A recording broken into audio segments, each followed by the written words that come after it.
नमस्कार जय जगन्नाथ। आपण केबे साइकिल चलैछन्ती जीवन रे मोटरसाइकिल निश्चित चलैथिबे। जानिछन्ती सेथिरे गोटे बहुत बढ़िया जिंस अछि। जेतबेले मोटरसाइकिल आ साइकिल आम चलांती ना जोर रे जेतबेले गाड़ी चलथिबो ठीक अछि, गाड़ी दुईटी चक्का ऊपर बैलेंस होइकी बहुत सुंदर भाव रे चले। किंतु जेतबेले आमे धीरे चलांती भारी डर लागे, काले आमे पड़ी जिबा कि बैलेंस मेंटेन करिबा भारी कष्ट ही पड़े। मते तो बहुत डर लगे साइकिल कौन मोटरसाइकिल कौन।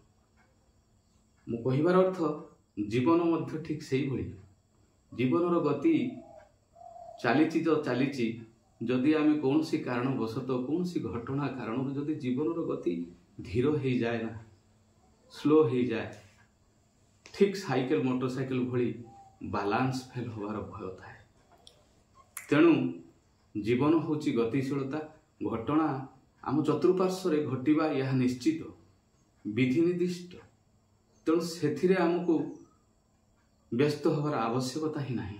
घटना घटी चली आमको गति करिवार थिबो, कारण जदि आमे से घटना पाखरे अटकी जिबा आमर गति को स्थिर करदेवा निश्चित भाव में आम बैलेंस फेल हवा और आमर सबकिछि शेष हो। जय जगन्नाथ।